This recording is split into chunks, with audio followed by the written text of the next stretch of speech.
Yeah, he was picked apart for a little while, but I think he, obviously figured it out and got back.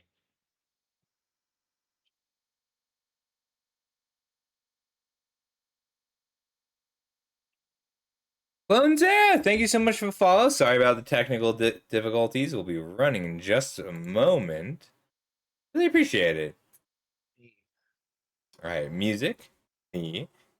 Can you hear Rusty? Rusty, can you say something? Oh, AFK. He'll just be a sec. But I'm pretty sure you can hear.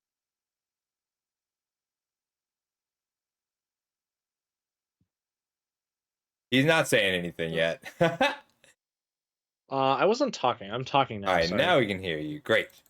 Sorry, I stepped away to click my air Oh, conditioner good. back on.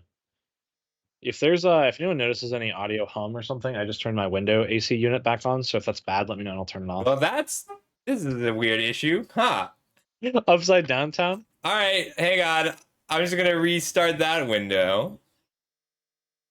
Yeah, Stranger Things. We're gonna leave you upside down until I can get a fresh window up.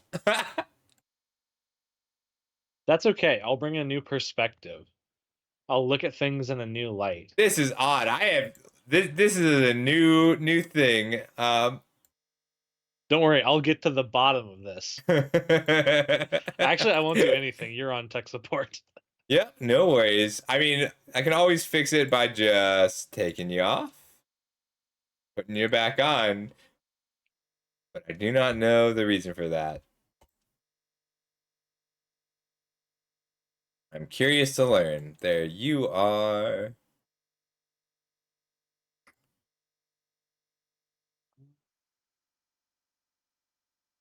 Nice and tight. All right, there's you. That's again me. Nice. How's this match going? It seems like not a lot has changed because we are still just grinding our way back in. Yeah, a lot has not changed. I will say that.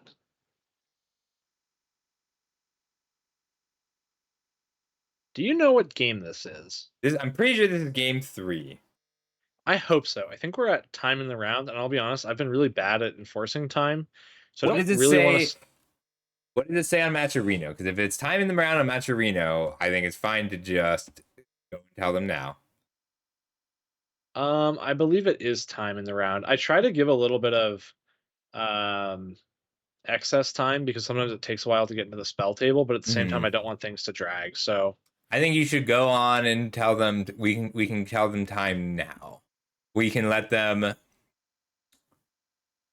I think that is fair. I don't want to do a disservice to the other players, so I would do it if I weren't fixing this. I don't hey mind. Guys, sorry to interrupt. We are at time in the round. Is this game 3? Sorry, what did you say, Preston? I had you down really low. Game 3. Okay, cool. Yeah, this is time, so this will be turn 0, unfortunately. That's not unfortunate. That's how Magic is meant to be played. That is true. Yeah. It's all right. I won't feel bad. Don't feel bad. We got to keep the tournament moving. You are the judge. You are a good judge. Do it right. I'm back. I missed you. All right. I am right side up. You are right side here. All right. All is good. The fun thing about turns is we now get to try and figure out how this is going to go. So he has the initiative. Preston can pull this out.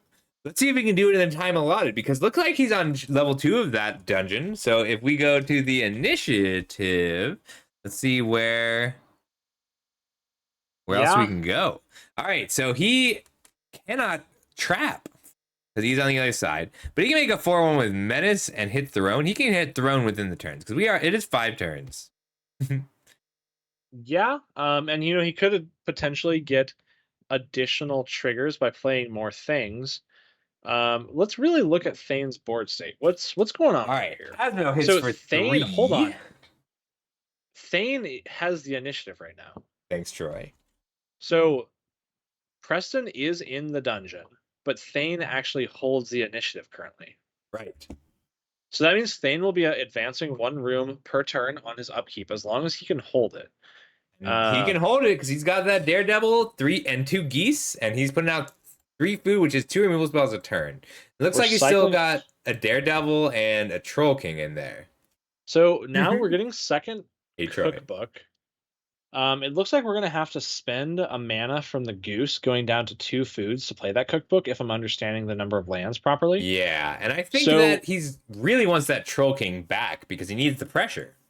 yeah, now it is kind of a free roll, except for the fact that the goose would be tapped. So you could leave the goose tapped as a blocker, right? To cover something. I think at these life totals, both players are going to focus all out on putting pressure on. That's not true, because Nighttime is going to be hard pressed to deal that damage. Thane can do it. Yeah, I think Thane can win in this position if he makes a Feasting Troll King this turn, right? Right. Thank you Because you'll so make much for the Feasting Troll subscription, King, Troy. and then next turn you can make So 4 sweet. foods, 2 through the gooses and 2 through the cookbooks. Right. And that represents 2 removal spells. You're clocking for. So if is this turn 0? I just announced This it. is and we haven't turn passed, 0. right? So we have 0. You may want to 2, announce each turn as they and transfer. that is a really good idea. Will you help me remember that? Yes. You're a much better TO than I am. Yeah. Thane is soundly in the lead right now. So we're gonna So see if Thane Nighttime can pull this back. So he's attacking for 6 this turn. Yeah, it looks like he chose to use his food as removal spells and then crunch in for 6 because he got a Forge trigger, putting 2+1/+1 counters on Sarenth's Steel Seeker, Mhm. making it a pretty reasonable 3/4. And Asmo herself is a 3/3. So Right. attack for 6 this turn, attack for 6 next turn, which will be turn. Oh, for those of you who don't know how turns work, when you go to Time and Magic, you have 5 turns between the 2 players. The turn where time is called is 0, which is where we're at. So we'll play turn 0 here, then pass for turn 1, and then back and forth and so on. You should tell them turn 1. Yes. And because at this point, like, this is usually where the judge will sit down at the table because this is where things that's matter a turn lot. 1 now. Yep. Yes. And it looks like Thane just pitched 4 cards because he had 11 cards in hand. Sarenth's Steel Seeker is a hell of a drug, as the kids say, right? Very true. Because, like, it's always a hit. Either you hit a land, or you hit a Feasting Troll King, or you hit a land, a Feasting Troll King, or an Ovalchase Daredevil. Right. They It's just like keep Hank producing Hill cards. always says. Why do drugs when you can trigger Sarenth's Steel Seeker 30 times in one turn? Just 4 times a turn will get you there too. So we are going to turn 2. I'm not going to say it because I said turn 1 and they sounded very in control of the situation. Preston's a very good player, so I'm not going to bother them. I'm just going to let them focus on it. But it is So turn he made 2 a now. food, picked up 3 Ovalchase Daredevils, binned a Scrapwork Mutt that he can now unearth. And that's another 2 points of combat damage with the It Unearth, is. because that will be able to rumble as though it had haste. That's part of the fun of Unearth. Yep, which means he's got 5 damage this turn, which is half of the life total. I think we're at the stage where he needs to start using... Oh, this was on his upkeep. So he went upkeep, dig with the Steel Seeker, because it's effectively Surveil. Yeah, sure, and that can keep you from hitting a land, and you can keep an action spell on top. So everybody, Night Dart or Troy just subscribed. Make sure you go follow him. He's great. Or Troy just subscribed. Like, the great streamer. I love this Raging Ravine. That's so hot. It's turn 2, which means it'll be able to attack on turn 4 of turns. Right. And additionally, you can flame jab your opponent's face. Do you know that? 1 damage to anything with Retrace, which means all of those spells in hand, all those random lands, that deal 1 damage. Retrace is such a cool mechanic. That's right. I think Thane's going to get this one. I'm going to mute myself on Teams, confirm the other scores with the players, and that way we can move into the next round. So I'll talk about why Flame Jab is so great, because the fire's out and it should be safe now. But just the amount of cards that, like, Thane has managed to create Renin 7. Like, he's running so many little ways to produce value. Nothing that Nighttime can put out will survive through the deal 6 of Asmo and the deal 1 of the Flame Jab. But it looks like, so he does have the option here of using Underworld Cookbook to pick up Asmo and recasting it, or just digging for another Asmo. But it's really tough for Thane to do anything that isn't just damage. So here he's throwing 4 lands into 4 Flame Jabs. And then he's going to spend some time. Good, strong indicator of jabbing with flames. I can't, Troy. I can't. I love you, though. You should keep streaming. And everybody should go watch Troy stream. All right, I have returned. We have confirmed all of our. I missed a mana. We have confirmed our scores. So as soon as this All right. gets resolved, That's turn 3 back to nighttime. What can nighttime have here? uh, Gotta be a board wipe. it looks hard That's Preston. because you're not going to be able to gain control of the board and deal sufficient damage to kill your Right. opponent in this time, right? Oh, thank you so much, Ryoden. Like even a lingering souls doesn't do it. But the question here isn't can he kill Thane? It's can he survive Thane's next turn? If Thane doesn't that's kill good him on the too. last turn, it's a draw. That's right. Wow, that cling to dust though. I love Cling to Dust. I'm a big proponent of having one Cling to Dust in most black decks. Hmm. Also, hey there, Ronnie. Welcome to Magic and welcome to the stream. Thanks, Ronnie. If you want to learn how to be really good at Magic, especially limited, Scuffle is honestly the best person to watch. I thank you. So I usually draft. Let me know if you have any questions. But today we are talking about $30 vintage. So this is all Magic cards are available, but your budget can only be $30. So you are playing. We're playing $30 decks here. So we're doing crazy things with cheap cards. Yeah, so if you've ever looked at a modern deck or a legacy deck and thought that it was too expensive because $1,000 is an absurd amount of money to spend on a deck, this could be a great format for you. It's a pretty new, well, it's not new, but it's a format that's picking up a lot of steam recently.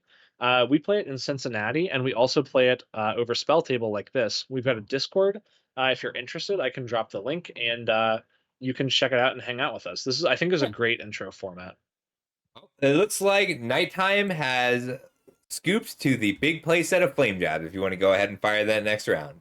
Love that. Let me get that paired. Sure thing. I gotta see what score it was. So this was Asmo Food.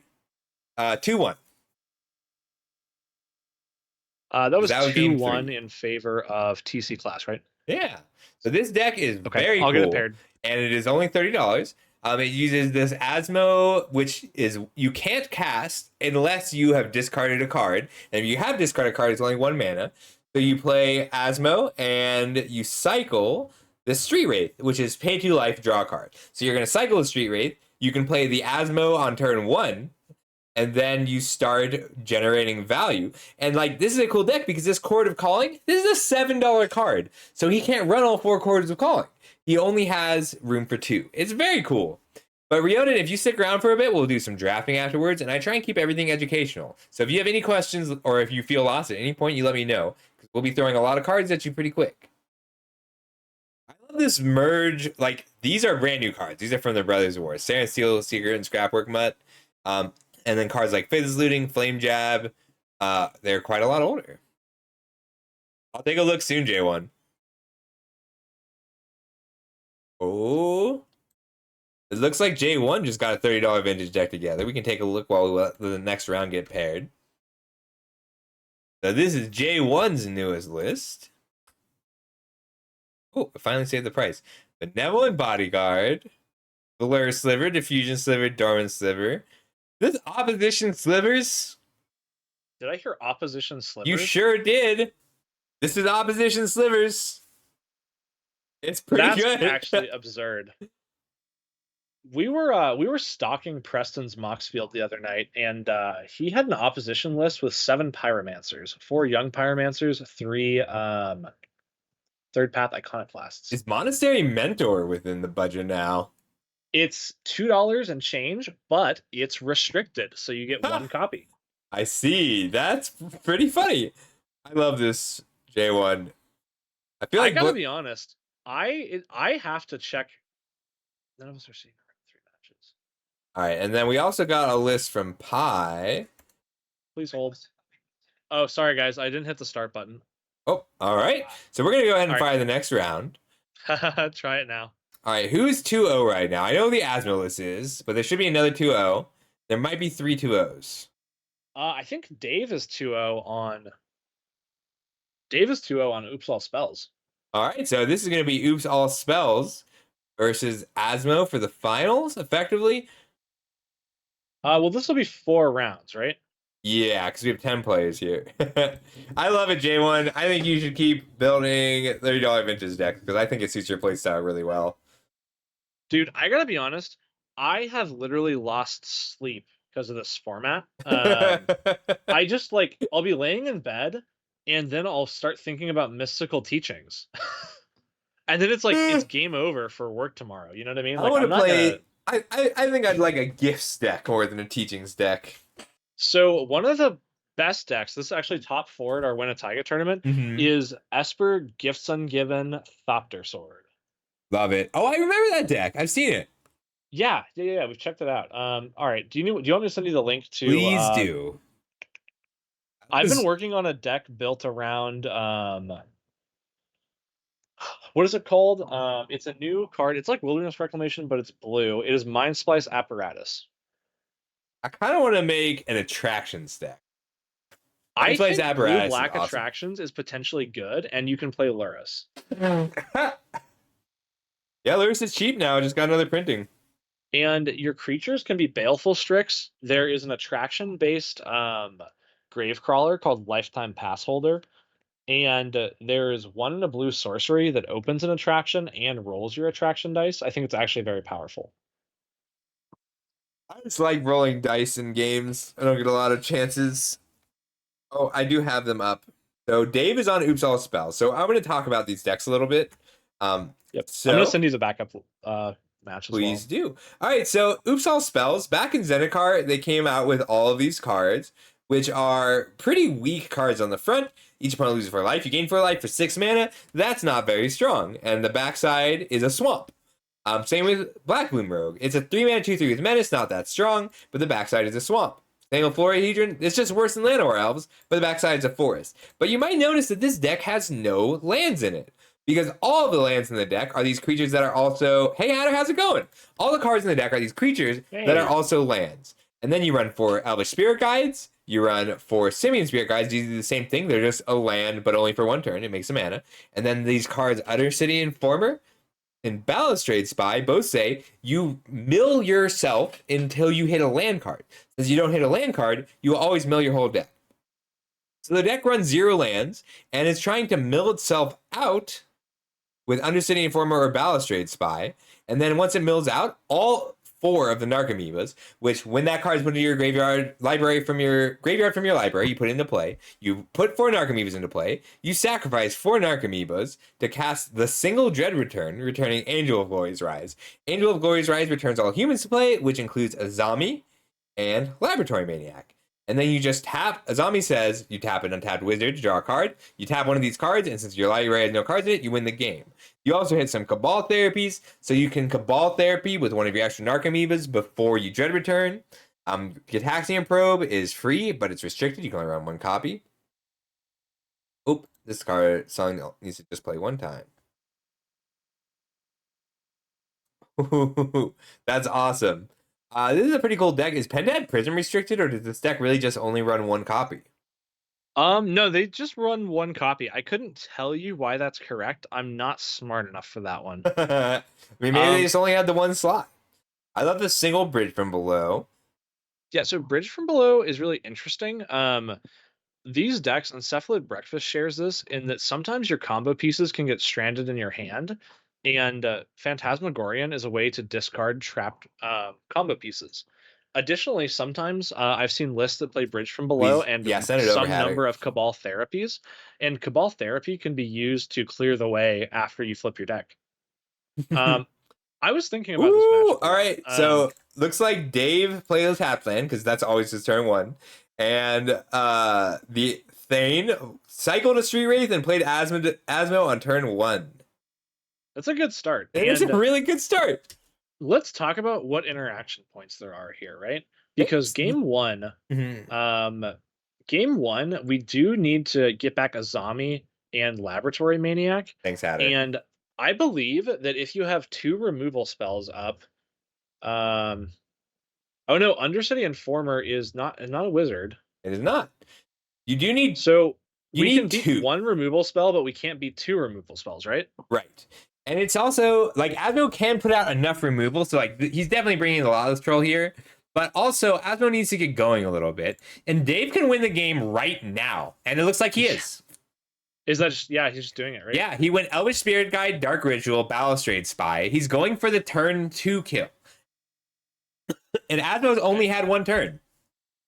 Yep, and notably, I did tell the players this is open deck lists. Yep.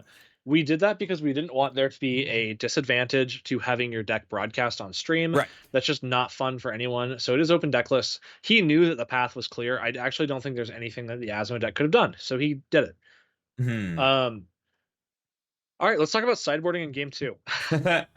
Yep, I do want to see this combo. Like, it's important to demonstrate how this combo works because it's a little bit fragile. So, like, there's a lot of ways. So, like, right now, Thane is letting this happen because he doesn't have any responses. But each Narcomoeba triggers separately, and they'll each resolve separately. So you can kill the Narcomoeba so there's never 3 creatures in play. But it's tough because there's also a bridge from below. So even if you kill a zombie in response, or a Narcomoeba in response, that bridge from below triggers and replaces each Narcomoeba that dies. There's a lot of built-in small protections here. Yeah, that's a good point. But if you can kill this Laboratory Maniac in response to the Azami, then he activates Laboratory Maniac again. If you kill Laboratory Maniac in response to the second card draw, then he loses. Dave loses there because he draws a card with no library. Yeah. And another thing to point out is that the deck is very soft to a single piece of graveyard removal.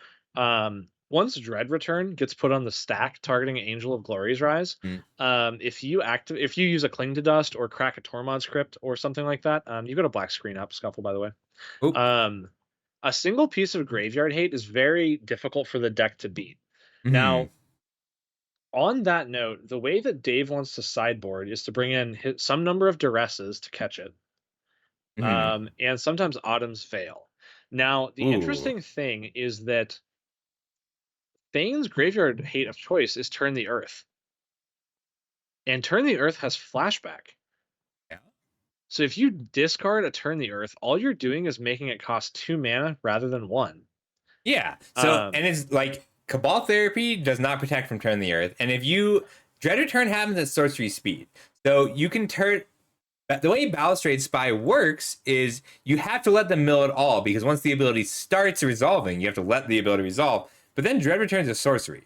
So you can take out the target of Dread Return in response to the Dread Return and he'll lose.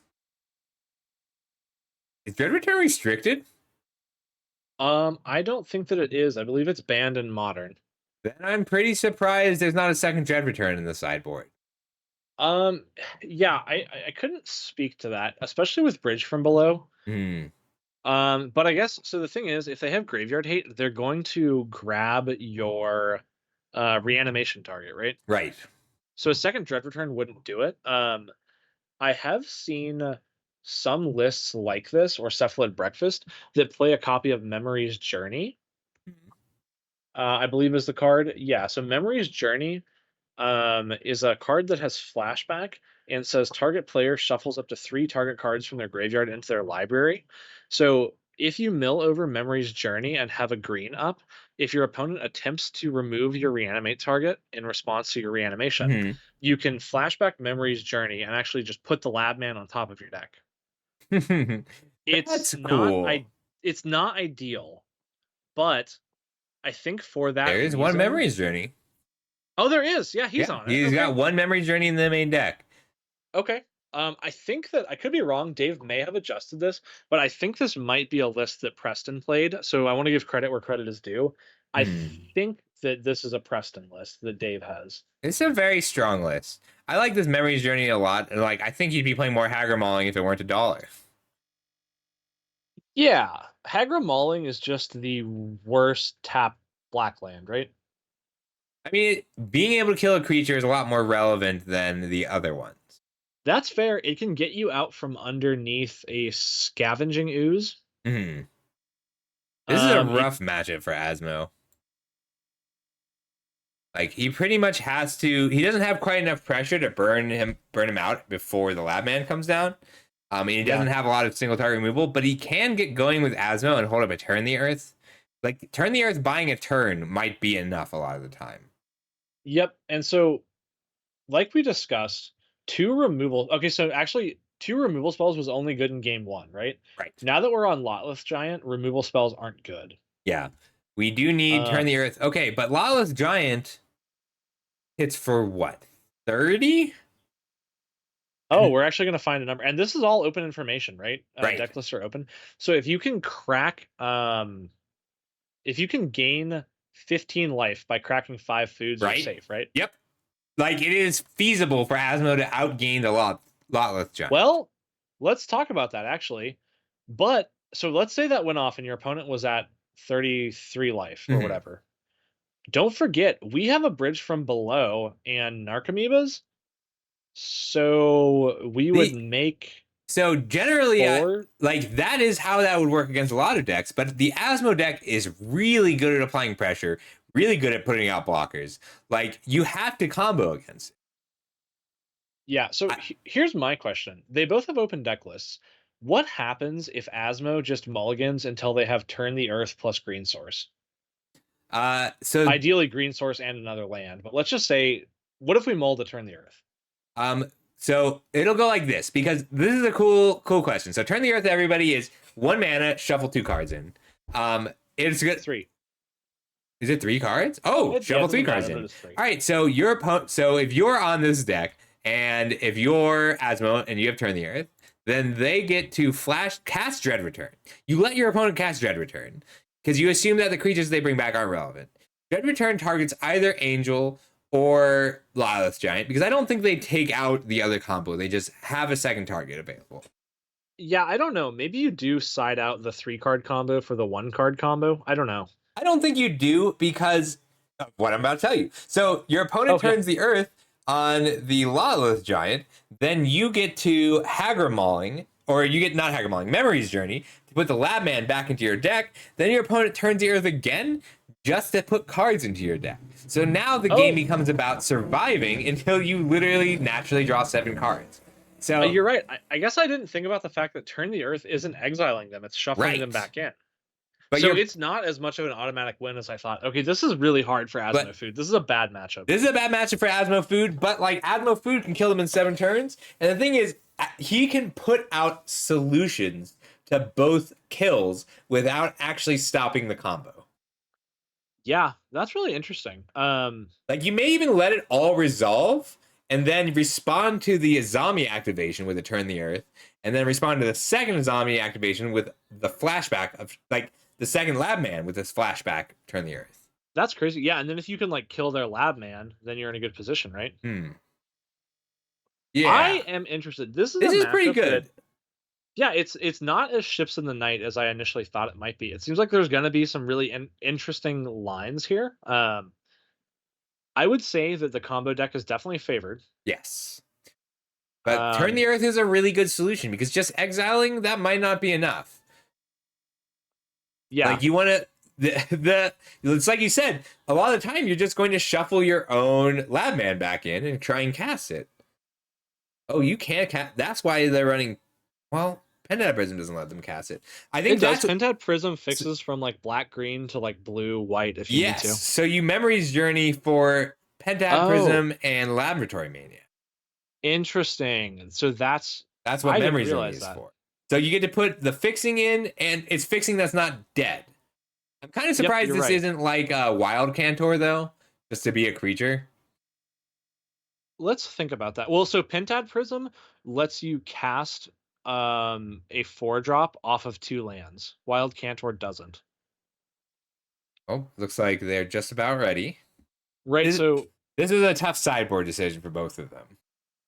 Yeah, and I mean, can you blame them for taking a little bit of time? They're both 2-0, right? Yep, this is effectively the finals. Like, they can still lose the next match, but this is very much the finals. Elaborate. Oh, because there'll only be 1 undefeated? Yes. And even if you lose, you can still... If they win this and then lose the next match, then they will still have defeated the undefeated player. So it's very likely they still win the event, even on a loss. All right, so Thane just led on a tapped game trail. He didn't have the turn 1 play. And also saying, this probably goes without saying, but if you're in the match, don't listen to the stream. I suspect that you know that, but I just want to make sure Thane's not March of Pain, is he? I am beginning... I think maybe based on the context of that. Fair enough. He could also be a different player. March is here a lot. I like Thane. Oh, okay. Then Yeah. I don't know. Well, Thane is all like Thane is often in the stream. Oh, nice. I didn't realize that Thane had originated from your Discord. I honestly Thane can't keep came up from with. you.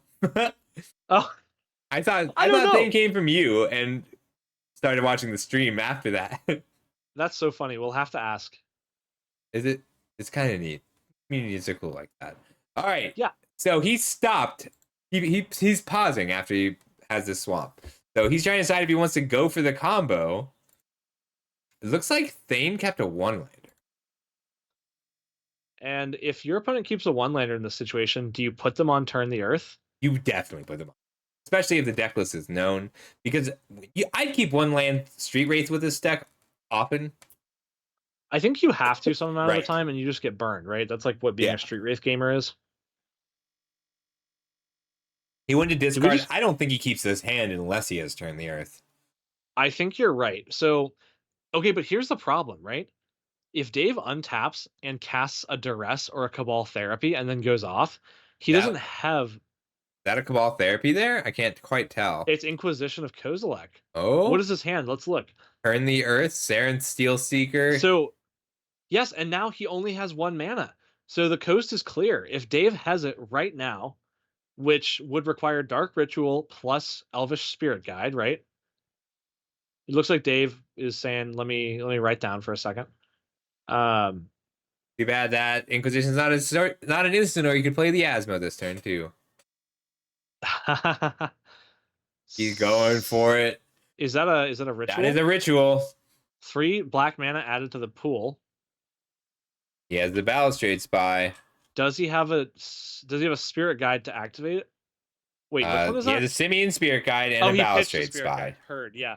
So he just Dark Ritual for 3, then pitched a Simian Spirit Guide that's off to the Exile Zone, and he's doing it, and his opponent has turned the Earth and green mana up, but it didn't work.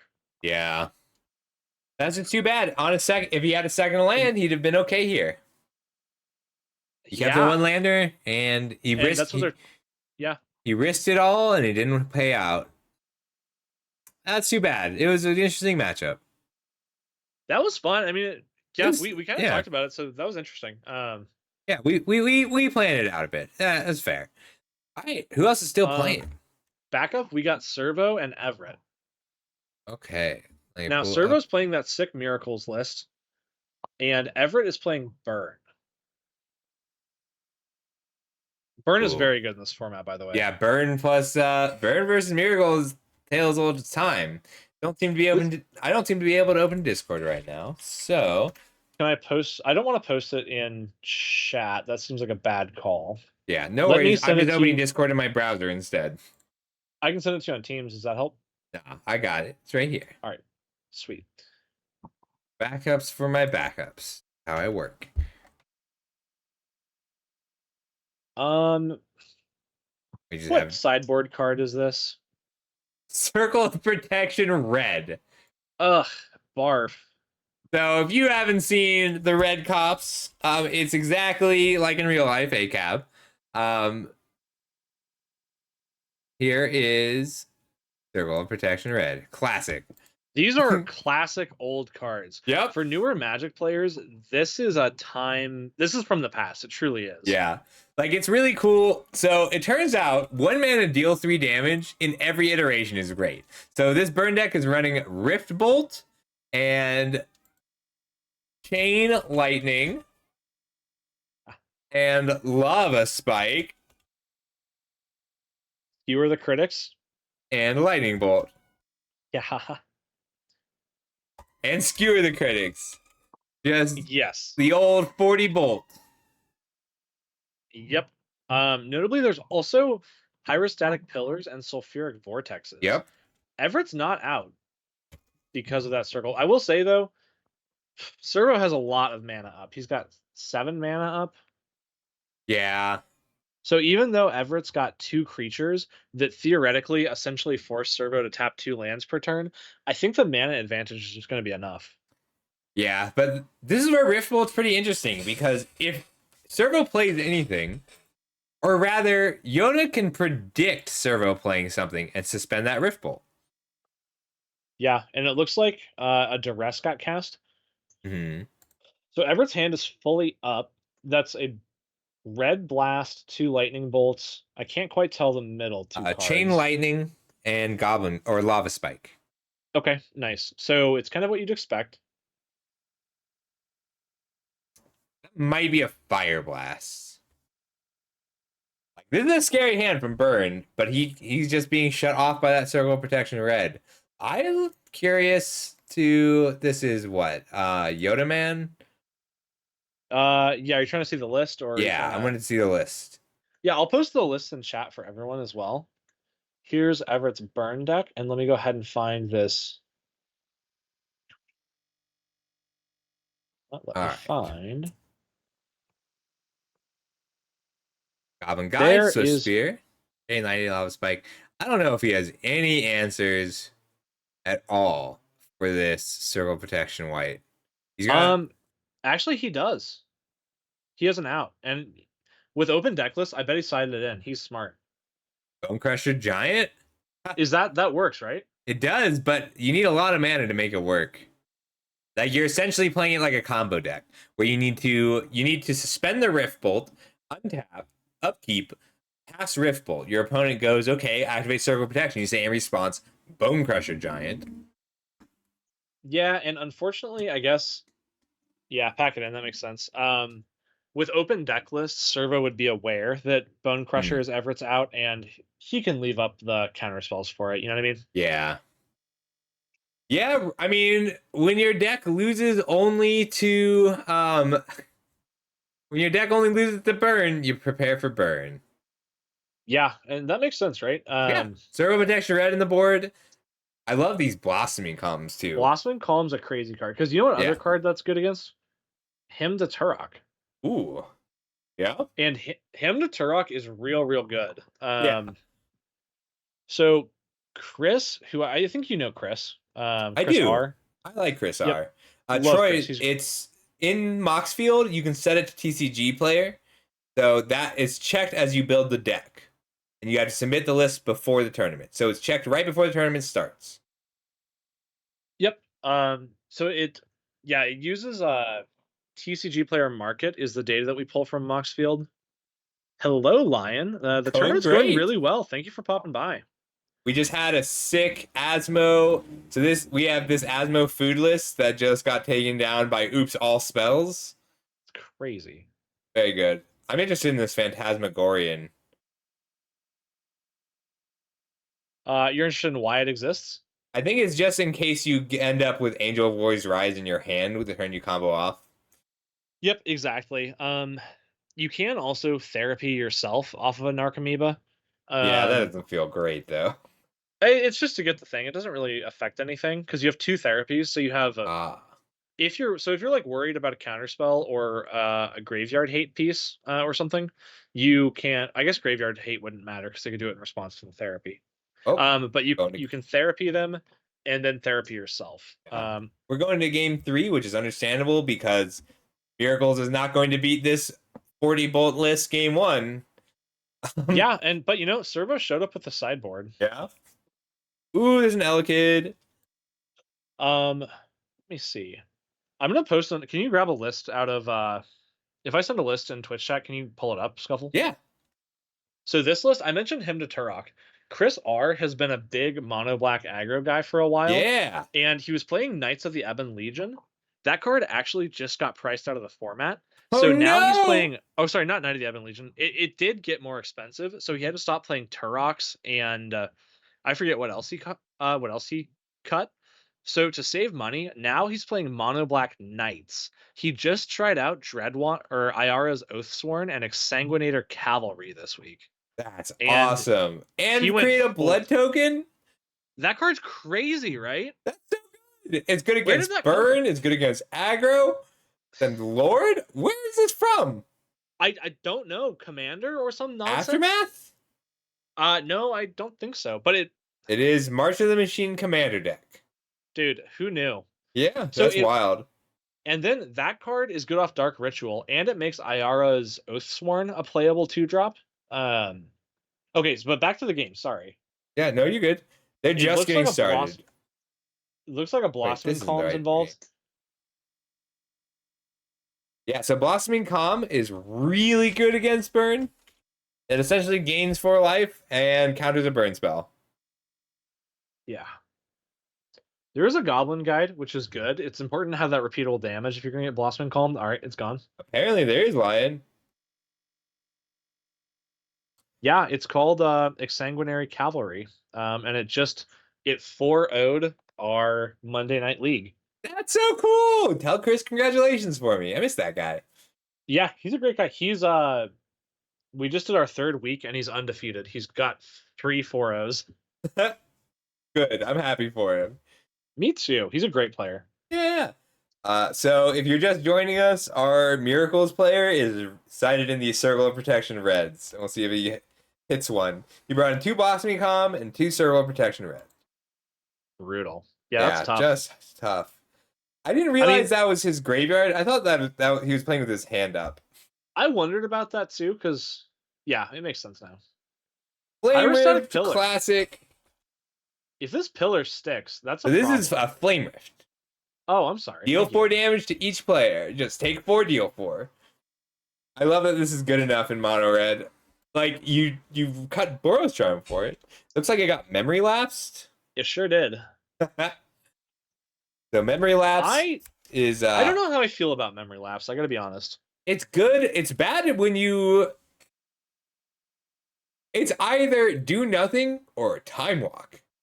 Yeah, it's really strange, right? Because if you're actually scared of the card, then this is haunting. it doesn't deal with it. I've never seen this art for memory lapse. Yeah, I haven't either. It's kind of good, I think. What a lonely agony, the memory of memories lost. Poetic. I always liked the poetic flavor text. This is gonna sound weird, but I realized recently that I don't really look at the art on Magic cards when I play. And I'm trying to look at the art more when I play. There's some nice ones, especially because they've been printing classics with updated art. Like this new Portent looks great. This is an Ice Age card. Yeah, Magic art is so good. I love this Miracles deck. Like this is as true a control deck as I think we're gonna see today. I agree. Yeah, it's very cool. Servo's been curious how good control is and what control looks like. I will say when I put together Miracles, I played 4 copies of Brainstone. It may not be worth it. Are there no Terminus? Is Brainstorm too expensive? Oh no. It's a little expensive and you only get 1. Does he not have 1 copy? He's got it's restricted. He has his 1 copy. Oh, so there's a Banishing Stroke, which is just solid removal. Oh yeah, it also does it gain life? No, but it is just 1 mana. And Portent really helps set those up. Oh. I love that Portent is better than Ponder here. It's so strange. You can also kind of lock your opponent out with it. It's very useful. Yeah. But anyway, back to what I was saying. When I was playing Miracles, I was playing Brainstones, and they felt acceptable. If Servo were interested in playing Brainstones, he could cut his 1 copy of Zephyrim. Oh, no, never mind. He has Planeswalkers. I was going to say he was close to Luris, but he's not that close. I take it all back. Oh. Yeah, that is all. You always want to consider your companions. Yeah. Yeah, absolutely. Especially now that companions are cheap thanks to the Multiverses Beyond sheet. Yeah. I was just saying that they need to make that card standard legal if they're not going to ban anything. Brainstone? No, all of they need to make all the Multiversal Legends and Brothers War bonus sheet cards legal. That a Celestial crazy. Colonnade? I would not be surprised. That card cheap enough now? That card was like $40. Oh, but it's in Eternal Masters. Cheap enough. I believe that's a Colonnade. I think it is. It could also be a Temple of Enlightenment. No, I think it's a Colonnade. I'll check. It could be a Temple. I think it's looks like from a Warhammer 40k deck, perhaps.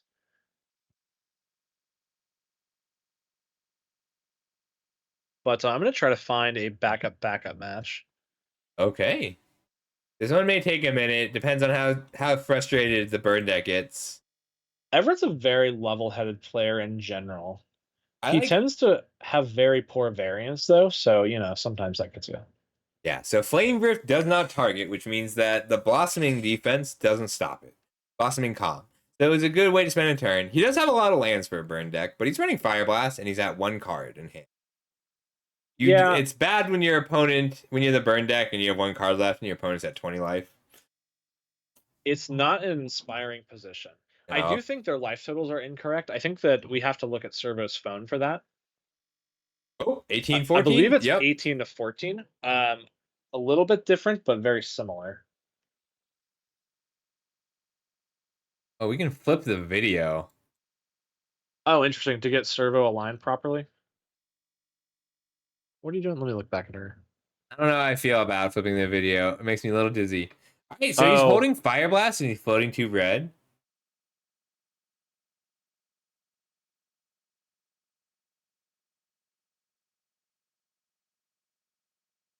Flip this back. There we go. Yeah, Spelltable's interesting. I think that this is the quality thing is interesting, right? I feel like generally this has been of decent enough quality. I'm curious how the viewers feel about Spelltable. I know it's not ideal, but yeah, I don't know. I'd like to hear. The line I do, there's a Terminus off the top, 1-for-1 with a Monastery Swift Spear. I'll do it. Yeah, sure. Yeah, so Lion, this is something that I am considering doing more of in the future. So I'm curious to know what people think about it. It's really interesting too because your opponent's board state almost makes more sense if we put ourselves in Everett's shoes. Mm-hmm. Your opponent's board state almost makes more sense not facing you because that's how we're so used to seeing it when we play, you know? Like this is how I look at Magic a lot. Yeah. But just having it upside down is weird. I feel like we need 1 player right side up and 1 player upside down. I agree. And I feel like our perception is that we are the player that's right side up. No worse than Pro Tour coverage. That's it's true, but yeah, but some of them look really good. Like I loved watching Dave today or Dane today because body place, dudes, lands and junk, like everything's labeled. It's very handy and he's got good camera quality. Yeah, very, very nice. Like here it's manageable because burn, we know, like if you aren't exactly sure what a card does, you can guess it says deal 3 damage on it. Yep. Yeah, it's a safe bet. There's not too much. And the board state's generally pretty small. Right, so this is a good play. So Servo is questioning. Servo took the damage with a red circle of protection on the stack? With circle in play. It's not on the stack, truly. I think it was with it in play. No, it was in response to the circle, but he declined to counter it. Yeah, that's fair. We don't know the contents of his hand. He's at 5. 5's it's precarious. And I don't think he has very many cards in his hand. I think he has 1 or 2. I think it's 1. It's 2 because he's shuffling them. You can't flick your cards with only 1 card. There's a Narset. You can't flick a card. You must flick cards. Narset, hopefully not revealing Blossom Calm. So if you want to know what a card is that you think is relevant, then tell me. But I'm pretty confident that I'm pulling up cards that are relevant as they appear. Circle is the most relevant card in play right now, and all of these red cards say deal 3 damage except this Monastery Swift Spear, which you may know from Standard. Yeah. And I just went ahead and I dropped their deck list down below again. Yeah, you can take a look. If you want to check them out, that can help as well. I'll try to be a little bit more on top of doing that. I think that's a good tool. I love it, but you're doing quite well. Yeah, it's a standard card. There's going to be a good mix of so we were just talking about how all of the cards that he's playing in red, he's got Lightning Bolt, he's got Lava Spike, he's got Chain Lightning, he's got Rift Bolt. They all deal 3 damage. Yeah, Preston, thank you for letting me know that you're dropping. Thank you for playing as always. Always good to have you around. Can I make both of these big? No. Dude, I need more water. Now we're going to let this finish out. Let me turn off my fan. Oh, so Pyrostatic Pillar is actually huge here. It ends up feeling like attacks. Every player plays both CMC 3 or less. Oh, but it got countered by what's this one called? Is the deal unless they pay 2? Alrighty.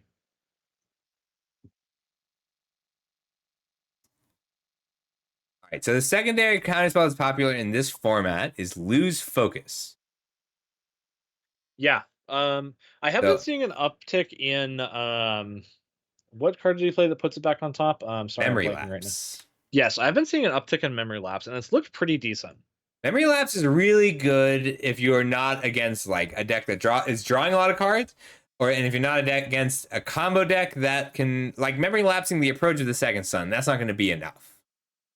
Right, yeah, because it's going to be there, and it looks like our life total is going up because of a approach. I feel like I would probably tough pack it in matchup. here. Yeah. Yep. All right, did you have another backup match for me? I think I might, but they may be reporting. Let me check really quick. Sure. I'm going to go ahead and pull up this deck list because I think it's great, and I'll be right back. Yeah, I think they're reporting, but I'm not entirely sure. Are you guys reporting right now, or do you have another game or two? Okay, excellent, cool, awesome. All right, guys, let me mute myself for the stream, although it doesn't really matter. Hey, stream, I'm going to mute myself for a second.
I'm so sorry. I'm back. All right. What did I miss? Is the next round up?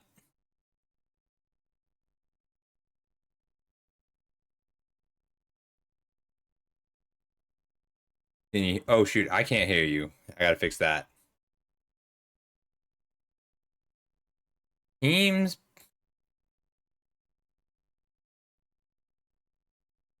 Hmm. Can you guys hear Rusty? No, you might be muted on your end, Rusty. Ah, okay. Oh, because he's working on the next round. All right, cool. All right, so I think we are.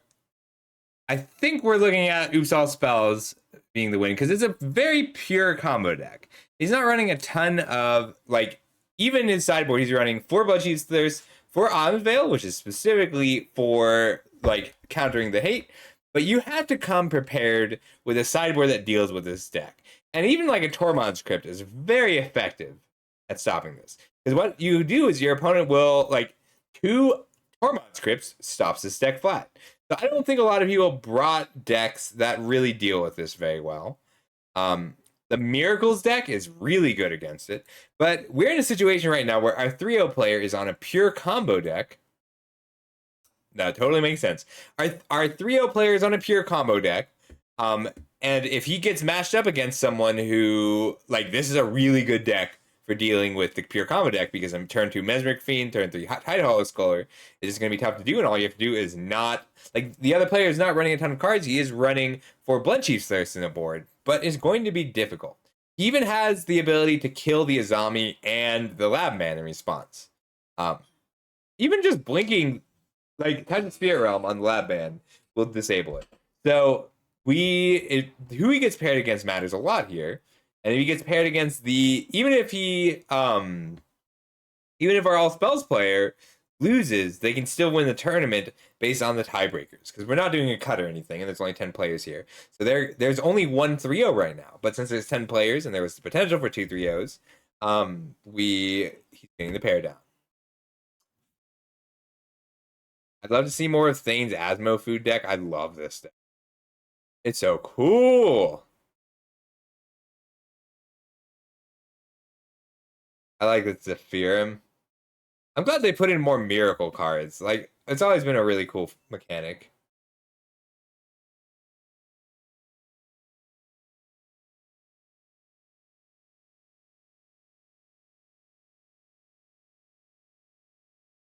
I'll take you soon, buddy. After this game, I'm going to take a short break to take my pup, and then I will do a little bit more. Actually, I may just be calling it. I'll do as much of a draft as I can, though. So Miracle. Hang on.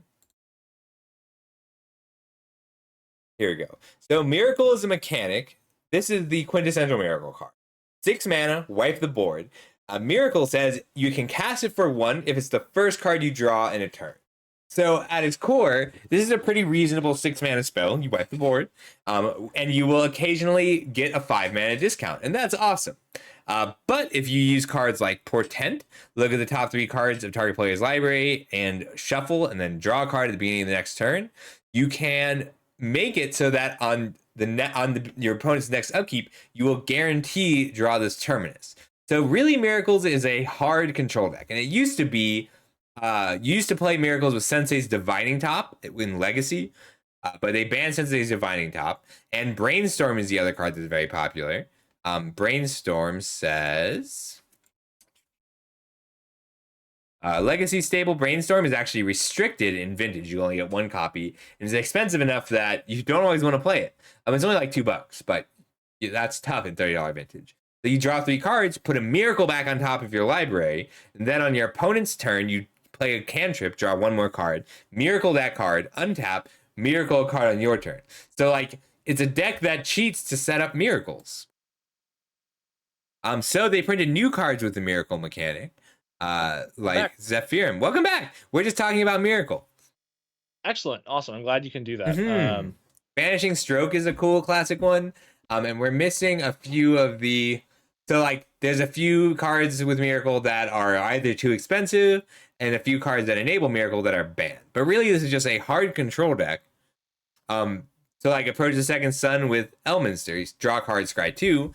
You get to set up your later Miracles and dig your way towards approach of the second sun. I like Elminster a lot in this deck. It's very cool.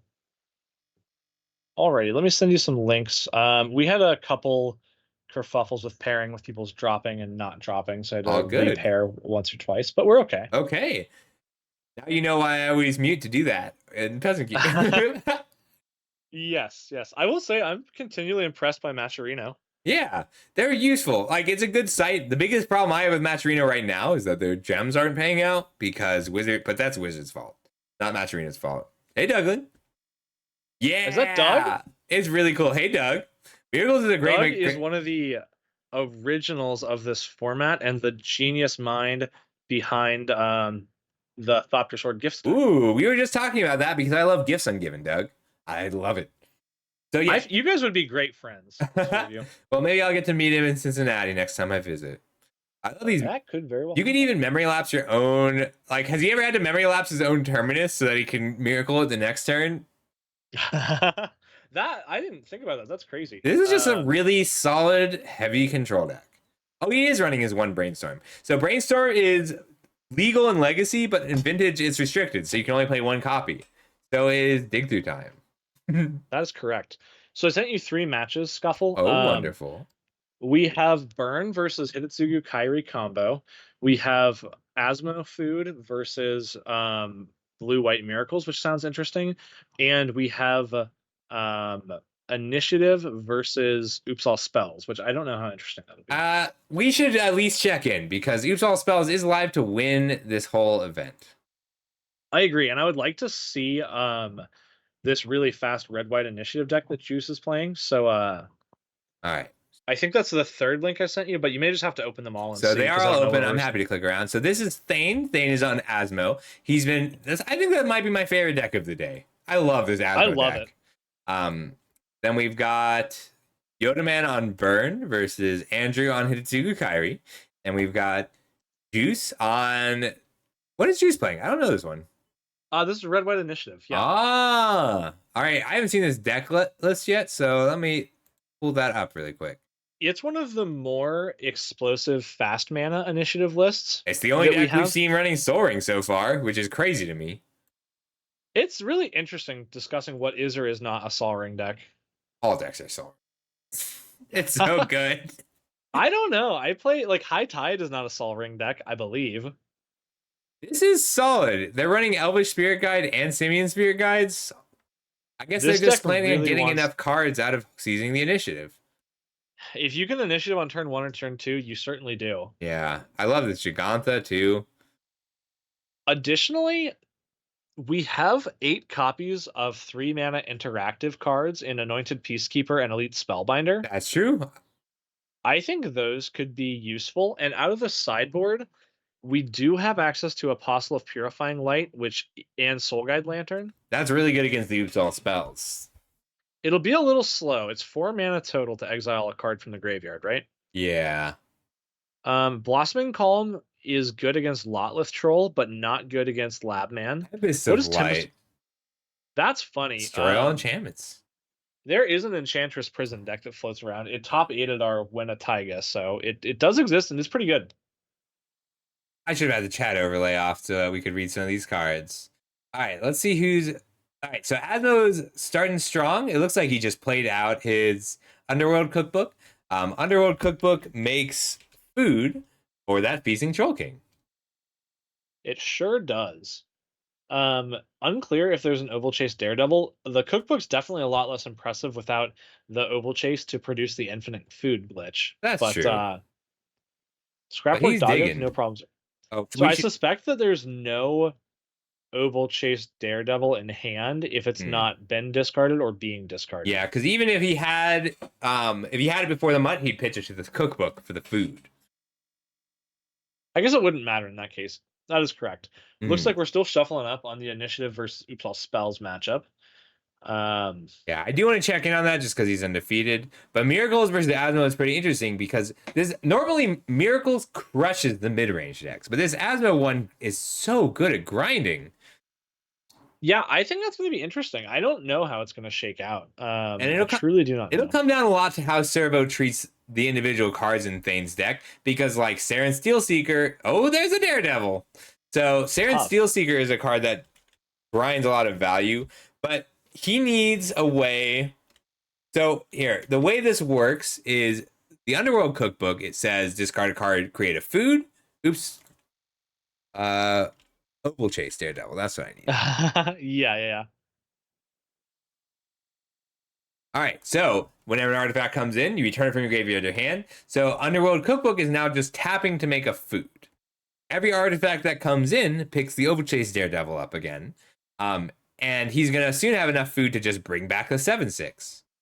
Also very interesting with cards like Faithless Looting and Scrapwork Mutt. Opal Chase Daredevil can produce additional card advantage. You can discard it yet to a Faithless just like that. And if you were to play another Scrapwork Mutt or another Oval or another Cookbook or a Gilded Goose even, yeah, yes, you have so many ways to rebuy it. It's actually a really interesting card advantage engine. I love this card. I tried so hard to break it before the Cookbook. That and Deathless Knight. Well, this card has seen real vintage play, right? Yeah. It sees play in Bazaar decks. Are we freezing for other people? I'm sorry. I'm sorry, Hatter. I think we are, but if anyone can comment, if Doug or Hylian can comment and let us know if we're still freezing, I think we're not freezing. All right, so it looks like a Sarenth is on the stack. Now, if we have access to a counterspell, which would have to be... Great. Sorry, Hatter. Okay, excellent. Thank you all. It would have to be a lose focus or a memory lapse. I like this setup because we can keep an eye on Thane's deck, and we really just have to... Because the Servo's deck is so reactive. Can you swap over to the Initiative versus Oops matchup really quick? Yeah. So Dave led on tapped land, and then Josh led on Mountain, 2 Spirit Guides, White Plume Adventure. Yeah. Or I guess probably not Mountain, probably Plains. That's my mistake. It looks like we love Juice's nails. They're nice, right? Juice is a cool guy. I see some of the cards there. I think I see that Phyrexian that stops you from playing multiple spells in a turn. Is that correct? Censor? Is he running Phyrexian Censor? That's interesting. He may have sent an out-of-date list because I think he was on Censor on Monday night. And he may be on Censor here. If that's the case, it's not like cheating or anything. He just sent the wrong list in, probably. I'm certain that the list he's playing is under 30. So, no concerns there. Those Elvish Spirit Guides allowed for a turn 1 initiative.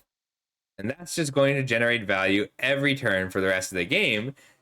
Because the Deep Spells deck doesn't attack. It's not going to take the initiative back. No, it's not. This is a strict race, but it's turn 2, and we have a 5/5 in play thanks to that Forge trigger, and it's ready to attack. So we're going to chip in for 5, and then the turn after, we're going to deal 5 more with Forge. And sorry, not Forge. Trap will deal 5.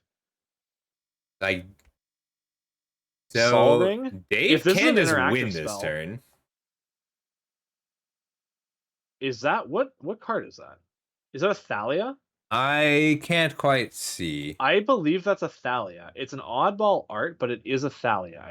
Guardian of the Thraben. That's really good in this matchup because it doesn't turn off Dark Ritual, but it certainly makes Dark Ritual a lot worse. It's very, and it makes Dread Return worse as well, right? Yeah. So it makes it from a 4-mana combo to a 5-mana combo, and some of your accelerants no longer work. Right. Yeah, this is interesting. Yeah, that is a Thalia. Yeah, Dave's just going to either win or lose. It's a less interactive deck, but this initiative deck is going to generate some value. We'll see where it goes. Let's check back in on our Asmo matchup. All right, so it looks like Servo was short on lands and he's hit them, but he also has hit a Swords to Plowshares, but he's only a Swords to Plowshares and a Portent deep. So if I'm staying here, I'm terrified of a Terminus, because if your opponent has only rearranged cards, then you should assume a Terminus. Yeah, and that definitely stops Thane from committing to the board too hard. And Yeah. it's interesting. And it looks like, There's some interesting interactions with Terminus. Like maybe sometimes if there's a Terminus on the stack, you kill your own Feasting Troll King with Asmo to like protect it. yes, because Terminus puts it on the bottom and you need that card in your graveyard. And it's Yeah. really important. Like Thane's going to struggle in games 2 and 3, but game 1, he's favored. So if he can keep the pressure on and play this tight, but Servo's doing it really well. Servo didn't let a single Steel Seeker trigger resolve. So let me pull And I think that Sarah's makes a Steel lot of Seeker. sense. Yeah. One thing I noticed is Servo is actually fairly light on graveyard hate. There are 4 Terminus and 4 Swords to Plowshares in the main, which kind of are graveyard hate. Like, let's Right. be honest. I mean, he's attacking for 12 here. Oh, I'm sorry. There are 2 copies of Weathered Runestone. Oh, We're covered. he's only attacking for 9.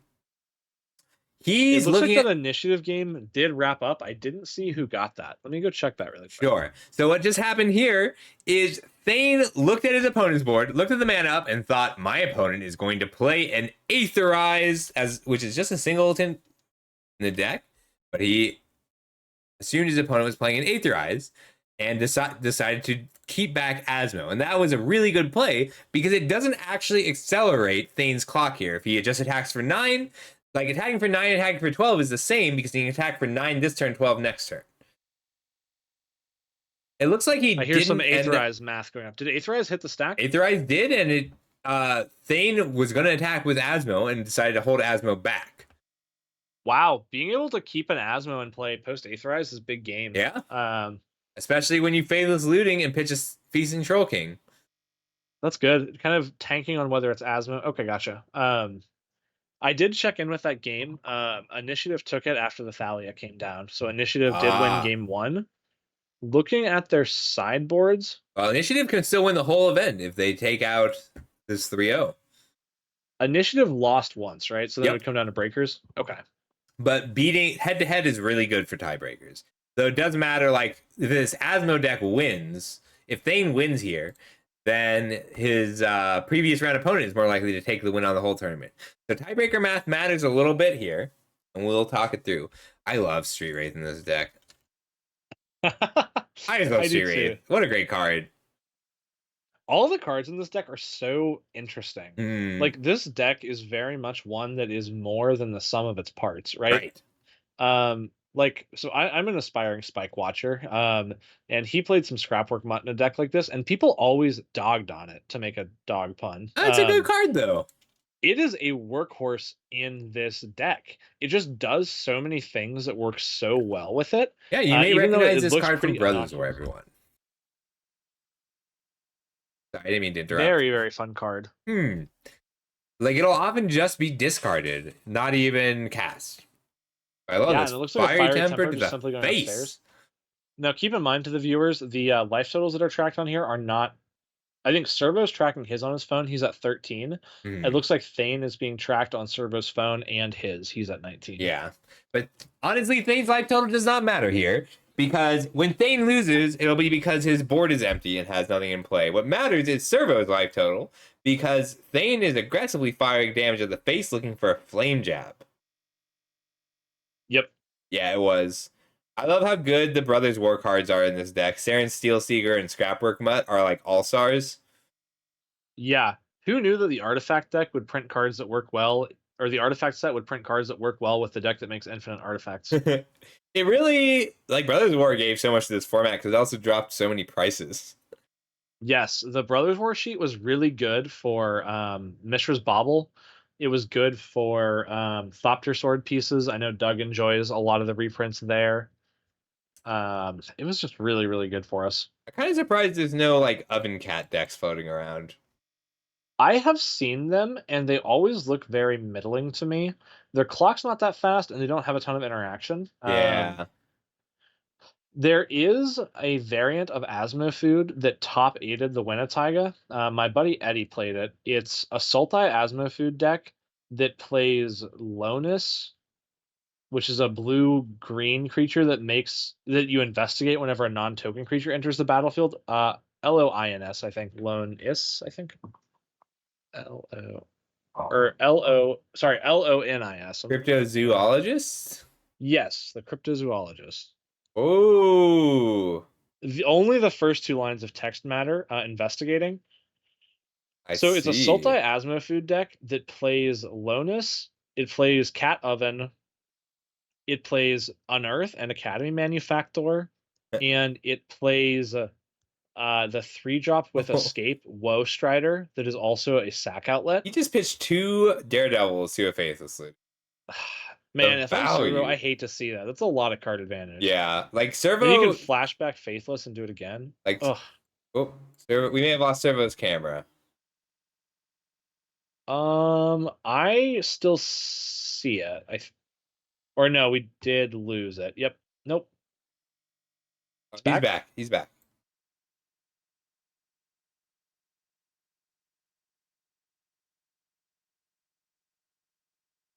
Yeah, having access to all those Opal chases is going to be scary. Lots of card advantage there.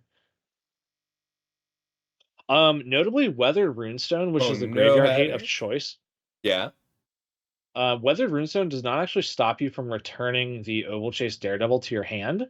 It'll stop Feasting Troll King from coming back. It'll stop Flame Jab. It'll stop Faithless Looting, but you can still get your Oval Chase back. Yep, you can still get to generate value, which matters a lot when you're digging for answers to a Weathered Runestone. Yeah, that's a really good point. I don't know what our artifact destruction is like. It's Outland Liberator. We have 2 copies of Outland Liberator, which is not a bad response to it. There's the Swords of Plowshares. Looks like it's targeting the Asmo. That makes a lot of sense to me. Still, 5 cards in hand. That's a lot of cards in hand for our non-control player. And then we know at least 2 of them are Oval Chase Daredevils. Oh, I'm sorry, Hatter. Commander players need to try harder to win the game. That is my general Commander statement. That is such like a reasonable way to say what you're saying. I love Commander. It's a great format, but like people will look at the board and be like, I don't have good attacks. Like when you play limited, you look at the board and it's like, of course, I need to try and pump 1 creature to get through for 4 damage. Like you have to you have to think every turn, what can I do to further my game plan to win the game? And if you're not a dedicated combo deck, you should try and kill them.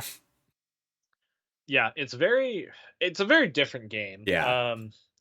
It's very strange how large of a part of Magic Commander has become. Yeah, I mean, I like it. Like, you can do cool things in Commander, but you can't be mad at people for trying to win the game. And if you're not trying to win the game, then that'll happen. Like, you want proactive decks. Yeah. But like if your opponents were too much being like, I want to do my thing. I don't want to win the game. Yeah, just hang out town. Yeah. Which I get it. But like that does tend to happen. And Super Friends decks tend to be very good at stopping people from doing things.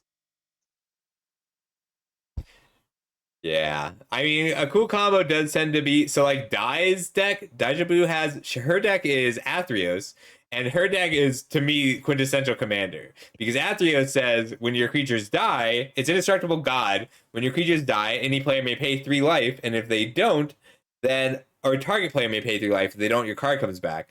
So she puts 1 player to 3 and then protects them, keeps them alive the rest of the game to keep her Athreos looping her creatures.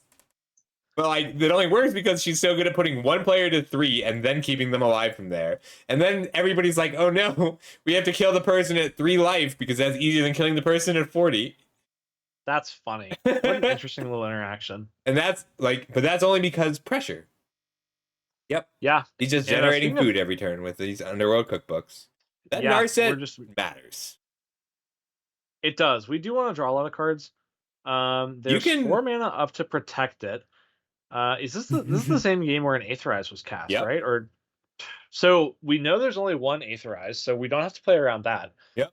He's got him down to 11. So, he's pushing damage. Both of our creatures go to the fighty place. Are you going to the Narset with Asmo, or are you going face here, I think I'm putting 2 at Narset and 3 at them. See, I would not do that. I would put 3 at the Narset if I were going to attack it.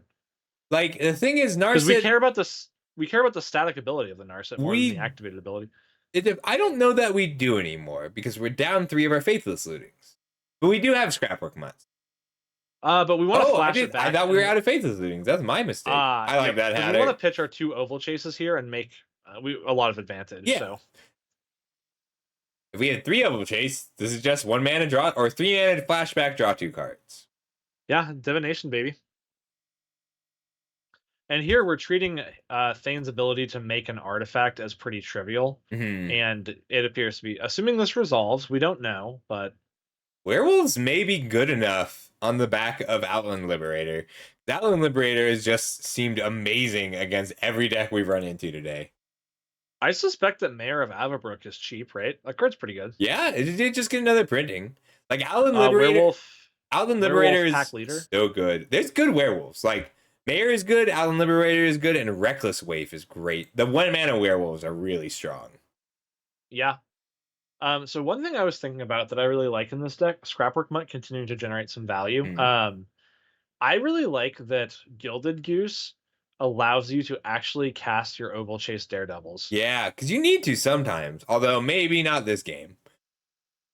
I would be interested in this matchup. I did notice that the sideboard has 2 copies of Ruined Halo, which could potentially name Oval Chase Daredevil. It probably won't, but it could. I imagine the first copy will usually name Feasting Troll King. This is Ruined Halo, by the way. I'm showing everybody else. Oh yeah, please, yeah. All right, so Thane's untapping at, I can't quite tell what the life total is, 8 or 9, perhaps 9, I think. Yes, he's at 9 because he hasn't taken more damage, and he was at 11 before. Like this is just a tough matchup for Servo to win because even if Servo gets stable, he still has to contend with all of the fiery tempers. Like, and this is a deck that just wants to get stable and beat down with Celestial Colonnades. But this Terminus is just backbreaking. Well, but it could be a lot worse. I think we're gonna crack some foods to put some stuff in the trash. I think we're like killing our own Scrapwork Mutts. We might kill our own Asmo and intend to buy it back with Cookbook, maybe? That's true. We do have... So Cookbook has text that we don't often get to use, but is really good in this matchup, which is... Yeah, the secret line. Secret line of text on Underworld Cookbook. 4 mana, Raise Dead. It's good, right? I first picked this card so much when I drafted Modern Horizons. That's crazy. I did not get to play a lot of that format. I know it had like the tokens as an archetype, which I always thought was kind of cool, like just the trash can tokens. I loved the set, and I went in every matchup and it said, "Okay, everybody, I'm drafting the open deck," and the open deck was always Black Red Madness, always. People just avoided that deck, but I have an undefeated draft record at Modern Horizons. I won all 5 drafts. Okay, so it looks like we're spending 2 food to shoot our Scrapwork Mutt. Sounds like a good plan. And I think we're going to do it again. This is to put them in the graveyard so we can unearth them. Right. And with 2 Oval Chase Daredevils, having 2 Scrapwork Mutts represents a lot of advantage because the first one, and it looks like we're going to keep 2 food and not shoot our Asmo. I couldn't say if that's correct or incorrect. It depends on if there's the player to. If there is an Asmo in the graveyard, it's correct. But yep. I don't know what else we're using that food for. We might have another Feasting Troll King. Yeah. I do like shooting the Mutts though. That'll generate probably a couple cards and something like 4 damage, which because if you're Thane, right, you just tapped out. You're not countering an unearth. You can't counter an unearth. And you get to stack the triggers however you want. So, like, you can discard the card first and then pick up the Oval Chase Daredevil, or pick up the Oval Chase. No, that's not correct actually. It's not?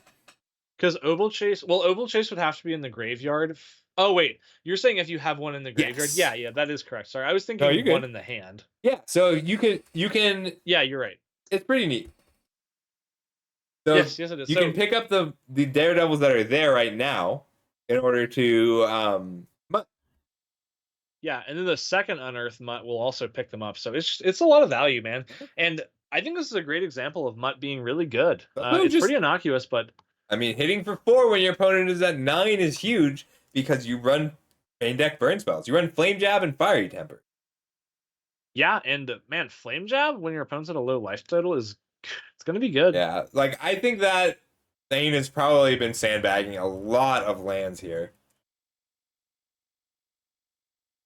I think you're probably right. Although I suspect you might want to get into hard cast and look, pick up the Oval Chase Daredevil, discard it. So unearthing that Scrapwork Mutt was just straight up draw a card, deal 2 damage. Yep. That's a good rate. Yeah. This is a tough matchup for the Miracles. He's making him fight for it though. Like he's wiped the board 3 times now. 3 times this game. Yeah, and we still have 3 cookbooks that all represent rebuying, and it looks like we're moving to the end step and exiling those. Yeah. Putting to the really, really dead stuff zone. Maybe it was correct to buy a Scrapwork Mutt with the cookbook. But it looks like he's holding up 3 mana for a Fiery Temper. I would love, gosh, there's 6 cards in our hand. This is the Elminster. It's a little blurry, so it's hard to see. But Elminster did just come down. Which that's a lot of fairies, which you need those blockers here. But you might just need to draw cards more. Looks like Oops All Spells is already... Nope, they're still going. I think they just finished. And the other match is finished. So I think this is the last match. Okay, yeah, well, man, I gotta say thank you for hosting this with me. This has been a lot of fun. I like this. I would do this every time Corey's not available. Yeah, absolutely. I'd like to get into a pretty steady every 2-week rhythm. That works for me. I can't really sustain much more than that. Once a week is tough for me, but I can do every other week. Yeah, and maybe you and Corey will alternate or something. Yeah. So maybe it'll end up being a monthly thing for us, or depending on what his schedule looks like. But that would be awesome, man. I really love doing tournaments with you. I'd also love to do a weekend one sometime. I need to talk to my viewers about that. But Chad, if you are interested in this, I would love to make it a subscriber tournament. So it would be free entry, and you'd still win gems. And don't worry about costs because you can play proxies. Yeah, we're very proxy friendly, even though Siren Steel Seeker, good card.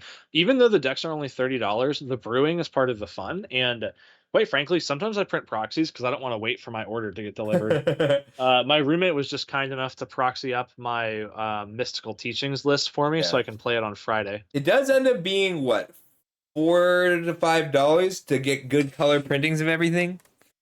Man, plus I live in $3 a socialist dreamland. My library will print color proxies for me for free. That's amazing.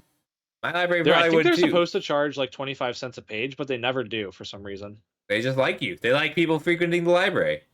I love the library. I'll always vote for more taxes for the library. Yeah. I think they're an institution. Ooh, that mud is huge. Drawing 2 cards because that Fiery Temper went to the face. Oh, he didn't actually. It didn't resolve. The Fiery Temper got countered. That makes sense. Yeah. Man, imagine you're a good, honest control deck, right? And you're sitting here and you're trying to cast divinations and hieroglyphic illuminations and all that to draw your cards in a fair way, and your opponent's just putting a dumb Daredevil in the graveyard 100 times. Yeah, I use the library. I go to the library every week, Lion. Sometimes I'll buy a comic and that I want to collect, and then I'll go to get it from the library anyway. Yeah, library is amazing. Some of them even have things like the ability to rent tools or like gardening supplies. Mine rents consoles. You can get a PS5. It's insane. I think the 2 best things about American culture are libraries, which I'm sure other cultures have that too. And my second one, I think this is underappreciated. Rest areas. Hylian knows how much I love rest areas. I was gonna say parks. We got great parks. Parks are good too, but I just feel like rest areas are underappreciated. They're so nice. Wow.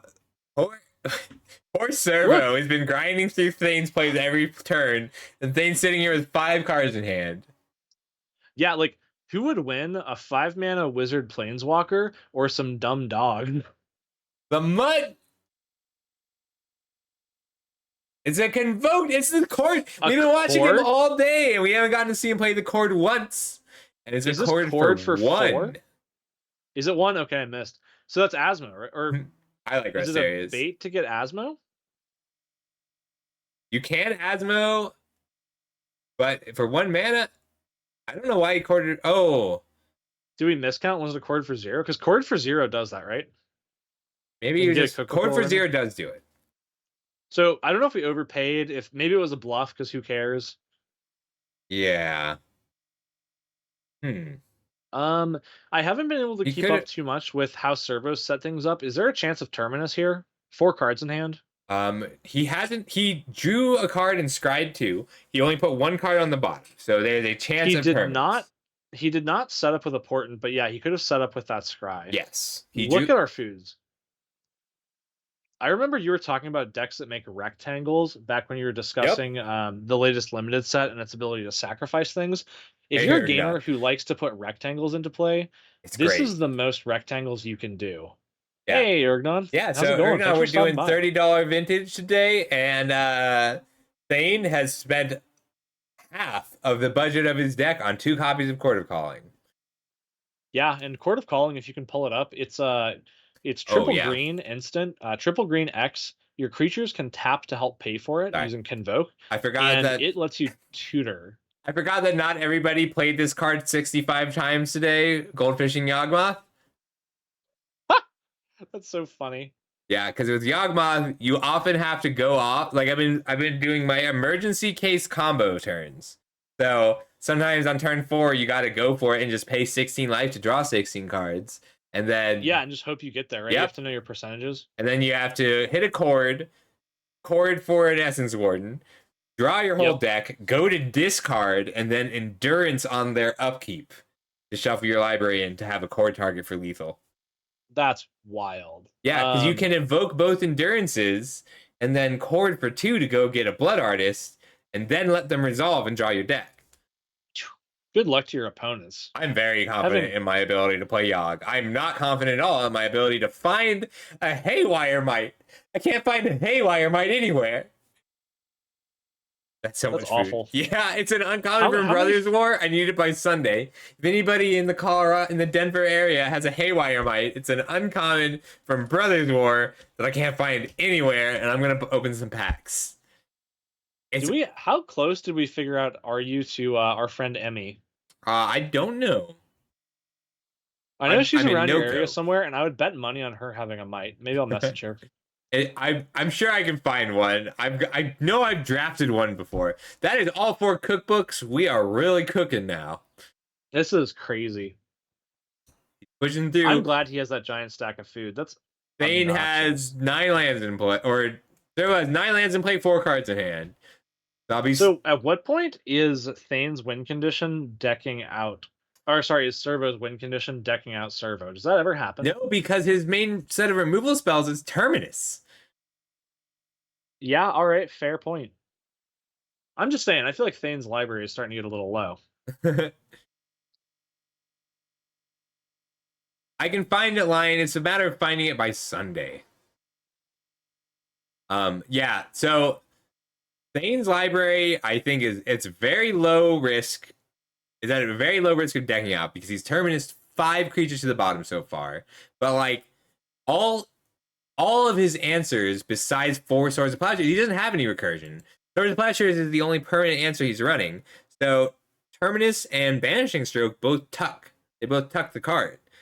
So like he can eventually he'll get to the point where he's just replaying the same cards over and over again.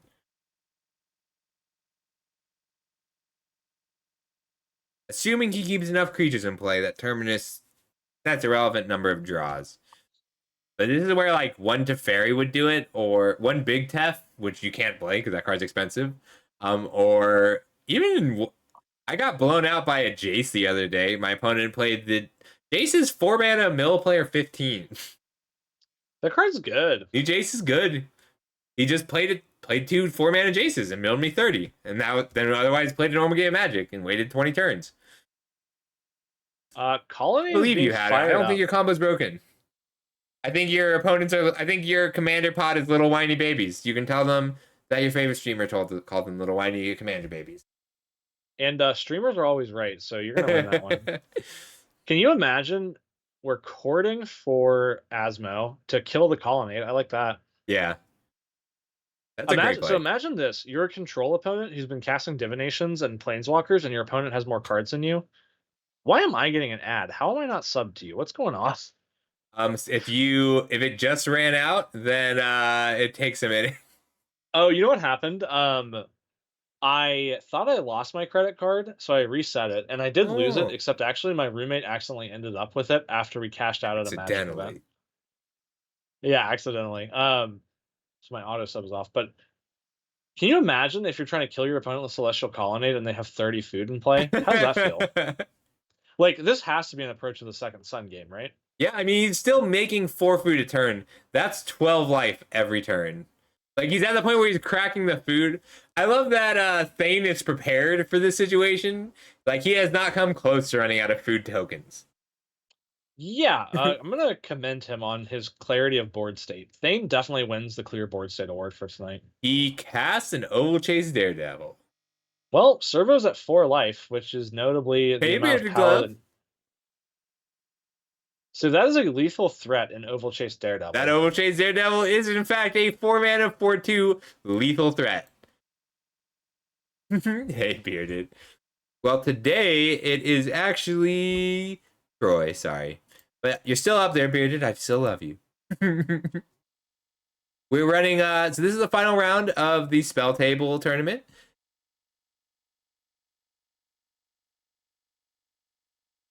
I'm sorry, Hylian.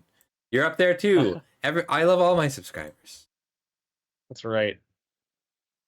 Oh, yeah, resubscribe button. Heck yeah. All right, what is Servo Token doing? Sorry, Servo's mat board's a little hard to see. Yeah, a little choppiness there, maybe an internet thing. So Bearded, it wasn't planned. This is $30 vintage. If it's something you're interested in, you should definitely hop in. It's a really cool format. It's Rusty here runs it. And this is going to be every other Thursday, most likely. And yeah, something like that. It'll be, yeah, something like that. And usually my friend Corey casts it with him, but Corey was not available today, so I'm filling it. Yeah, and really shout out to you for doing it on such short notice. I'll go ahead and... Thursdays are usually pretty good. I have a song.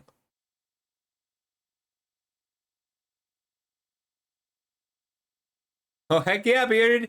If you get a chance, you should play in the next Spelltable tournament. It's pretty cool.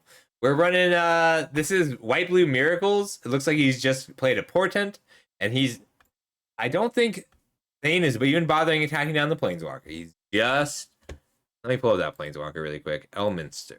Yeah, Elminster. It's just Elminster. Sorry, one sec. I think someone might be at my door. Unclear. No, you're good. I got you.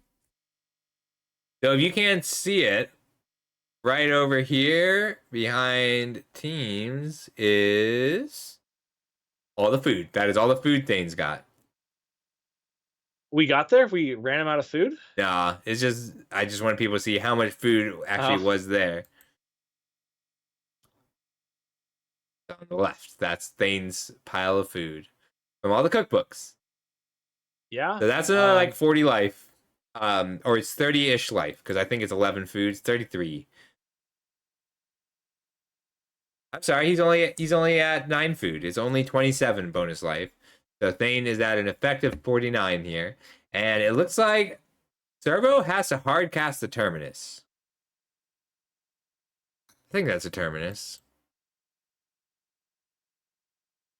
Yeah, we're mostly doing Caravan Palace tonight, Hylian, because I really like it as background music. I mean, there's no music playing. There's none. None music is playing. Don't worry about it. In case any music bots. Is he out of cards? No, he just picked up his hand. But he is out of a board, and Servo is down to 4 life. There's 1 Scrapwork Mutt in the graveyard. So Scrapwork Mutt plus Flame Jab does it. If I'm Thane, I might be ready to crack a cookbook. I agree, and it kind of doesn't matter what you get back, right? Right. If you get the chance, you should check the time in Matcherino, because there's a very good chance it matters this round. That is a good question. Where do I see this? You can check it on any match. Any match will have a timer going. Gotcha. Okay, we have 14 minutes and 40 seconds remaining. So this is the 3rd chord cast this game due to a timely memory lapse. And Chord of Calling says 3x, search up a creature with CMC X or less, put it into play. And Asmo, Theron Steelseeker, he's refilling his hand. This is still game 1.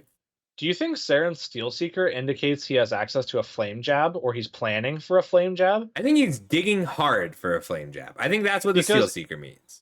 yeah, if you can just fill up your hand, right? I don't know how many cards Servo has, but it can't be that many, right? There can't be that many counter spells for a Flame Jab. Yeah, and it Although has to be Memory Lapse. Memory yeah, Lapse is Memory the only Lapse is one. pretty good. Well, no, it's not that good because you Cookbook and then you use Sarenth to put Flame Jab back in the bin, Yeah. and it's kind of the same thing, right? Right. So he's only running 2 copies, everyone, but he is digging hard for this card, Flame Jab. He's seen the bulk of his deck. Yep. Deal you pings and retraces. The Saren Steelseeker, Scrapwork Mutt, and these Underworld cookbooks with the Oval Chase Daredevil, that's 4 minimum. 4 cards he gets to see a turn digging for a Flame Jab, and milling it is as good as drawing it right now. Yeah. Yeah, because Saren Steelseeker, every time you make an artifact, you get a trigger that looks at the top card. If it's a land, you take it. If it's not, you can put it in the trash. If there's a Gilded Goose, it'll go to the trash. Yeah, I think he's putting everything in the Cookbook trash. Plus Oval Chase Daredevil does this weird thing where he can make a food every turn. 2 gooses, you don't really want those. Yeah. Are we at the bottom of his library? Are those there from a Terminus? No, he's shuffled. Because he Oh, you're right, yeah. Yep, you're right. Court of Calling made him shuffle. He left it. And we kept a non-land on. Oh, so this was he played the Scrapwork Mutt, put the Saren Steelseeker on the stack and the draw card from the Scrapwork Mutt on the stack, and then dug with the Steelseeker. Oh. And then let the Scrapwork Mutt draw a card resolve. Right, so he was finding a card he wanted off the Scrapwork Mutt. Yes, basically. He was looking for something to play this turn, which may have been. Can you imagine Swords to Plowshares targeting a Scrapwork Mutt? That's a really good idea, Doug. Doug says, frantically adding Gorilla Shaman to my sideboard. Doug has the best sideboard technology of anyone I've ever met.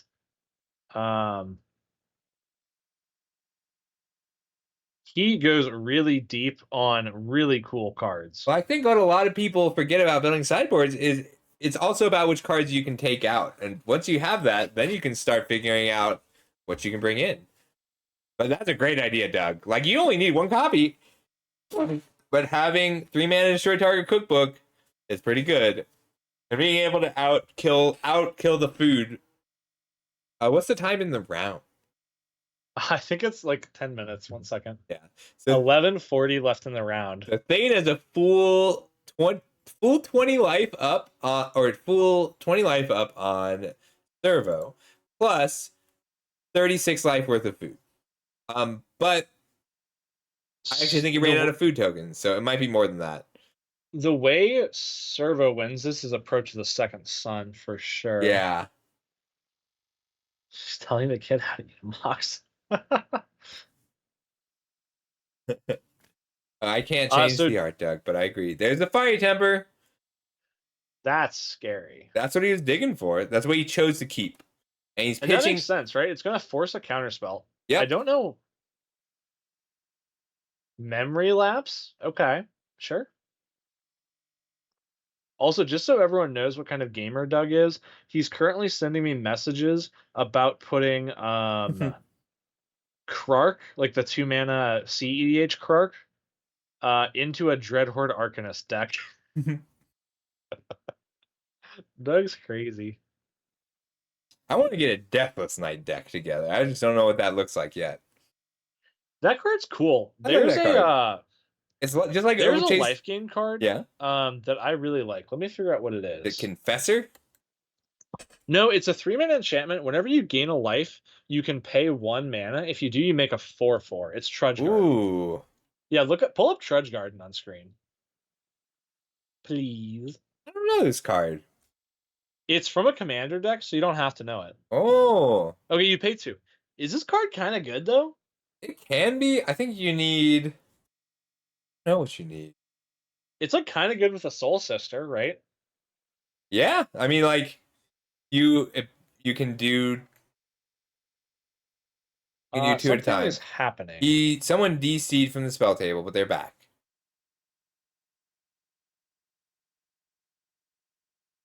I'm going to let them know they have 9 minutes left in the round. That's a good idea. I got lost. Let me come back to this. I think their last match I'm certain they are. Last match, still in game 1. Just so you guys know, you do have 9 minutes and 10 seconds left in the round. So they can still have it draw this round, and what that means. So if these two draw, then This is game 1. then Oops All Spells wins. The Oops All Spells or Initiative wins the tournament. All right, I'll leave you guys to it. Yeah, and I like this matchup though. Like Thane, it could still go to either one of them. I think Thane is definitely favored, but he's got to draw well. Yeah, and I mean, he just has to find the approach of the second sun, right? Yeah, Doug brings up that I played a game 4 when I was playing High Tide. Because so for those of you who don't know, I don't think I just muted myself.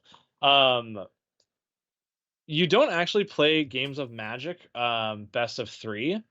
You actually play games of Magic or matches of Magic as first to 2 wins, right? So if you do have a game where you get a draw for whatever reason, you end up playing 4 games in a match. And when I play High Tide, the way that I beat solitary confinement effects, like having hexproof, I don't rely on Blue Sun Zenith. I use Fascination, which is blue X. Each player draws X cards, or each player mills the top X cards of their library. Typically, what I want to do is mill both of us out using the mill mode.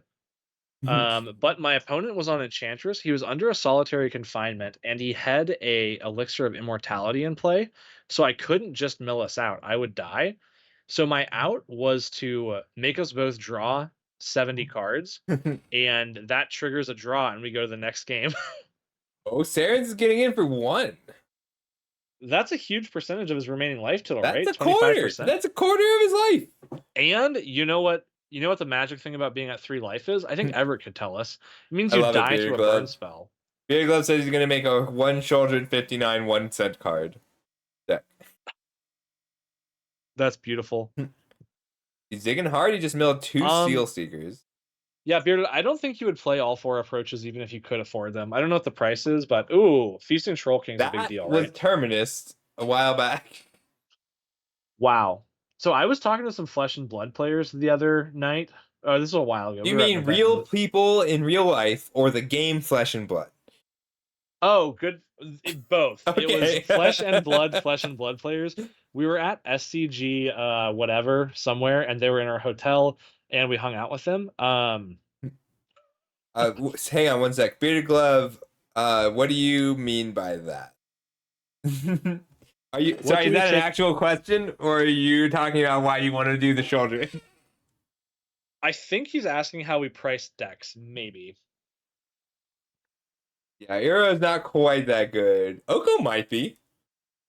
I see. Yes. Bearded, that's an excellent question. We build our decks on moxfield.com. We do that because they have a site-wide setting for your account that lets you price using TCG player prices.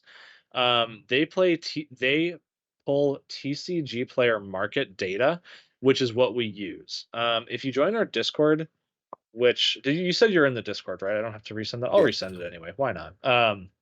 If you join our Discord, there's a resources tab that has a pricing guide that Everett made for us, and it'll run you through all of that. It's very easy. Moxfield's actually probably the best deck builder I've ever used, and it makes pricing really, really easy.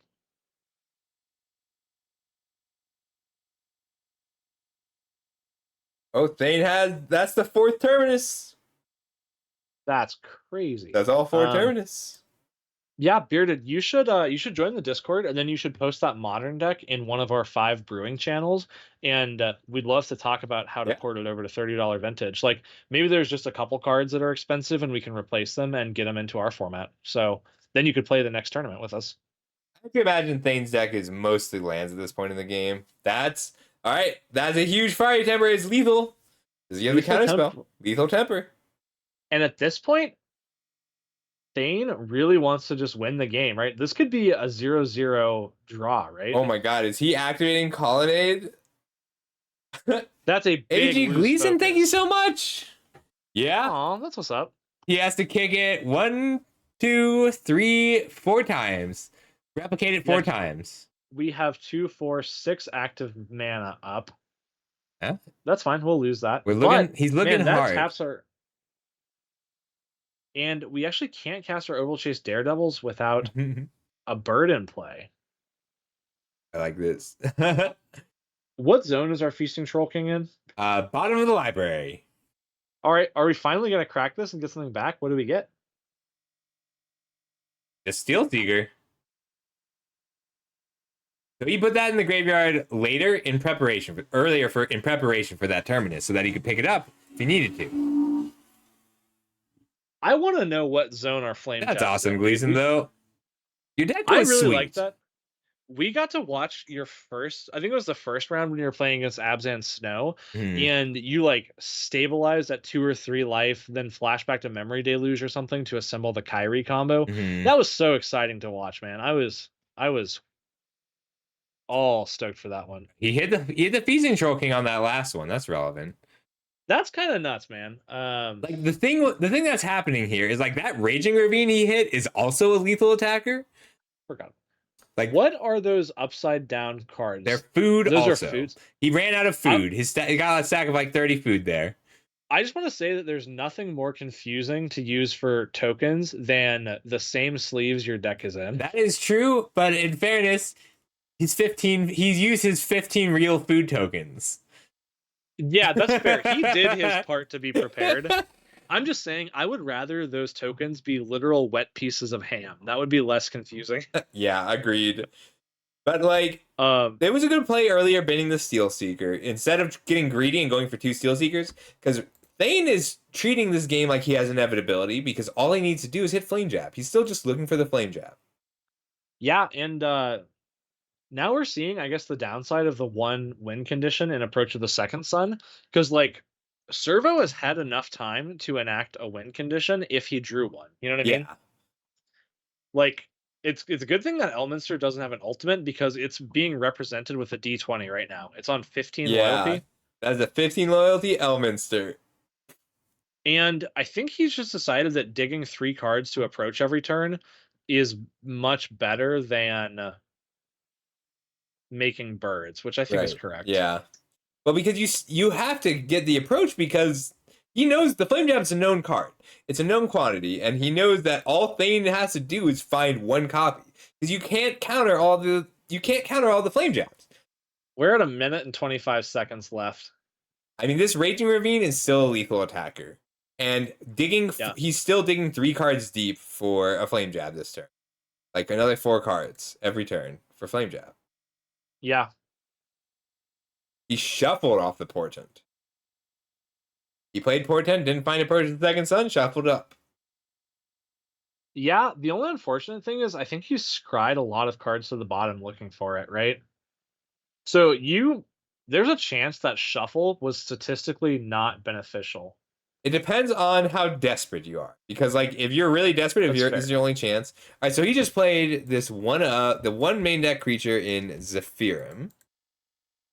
Okay, how many copies did we make? We have 40 seconds left in the round. There's a Pharaoh here, everybody.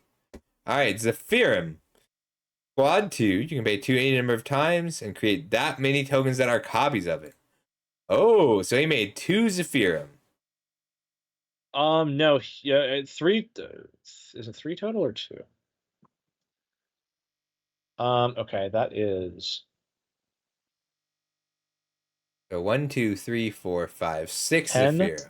9, 8, 7, 6, 5, 4, 3, 2. That is time in the round. This is turn 0. Okay, so they went to time on game 1. All right. This Asmode's big. Is it big enough? We're in Asmo's turn, correct? Yeah. Yes. So he needs Thane is turn 0. And he does have unlimited targets or unlimited activations of this Asmo. Which is important because this Raging Ravine is a lethal attacker, including if he tries to block with that Celestial Colony. What did I miss with the Zephyrims? What happened to those? He made 2 Zephyrims as blockers for the Raging Ravine. And then Asmo came down. And playing with both, one of which is lethal, and one of which is a third of their life. This would have been over so long ago if Thane could draw a Flame Jab.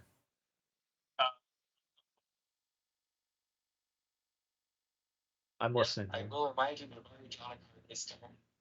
Sure is. We're gonna bottom. Oh. Draw. All right.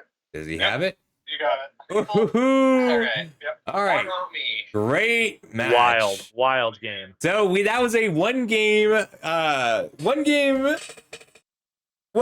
round. There's the Flame Jab. That's what he's looking for. He's showing it off. Dave, thank you so much for the follow. Good to see you. What's up, Dave? Hey, Dave, good run tonight, by the way. Yeah, nice work. That was fun. If you end up adding any extra runs of these to the rotation, please let me know. I would love to participate. I would love to do this more. This is a blast. Yeah, absolutely. I like casting. Thank you so much for jumping on so much of a short notice. So everybody, be sure you check out Rusty's $30 vintage channel. It's in the stream title. All you got to do is scroll down a bit, and you'll be able to click it. And that's where you can find all the information on this tournament and when the next one's going to be. And you can join his Discord too. And you can always join. Drop the link. Very fun thing. I don't know. It's probably not a little too early to say it. I don't think this jinxes anything, but check out Channel Fireball this Saturday for a $30 budget vintage article by our very own Servo Token. Oh, very nice. That's right. Yeah, we get the big advertising. So this is your last time to start playing the format before it was cool.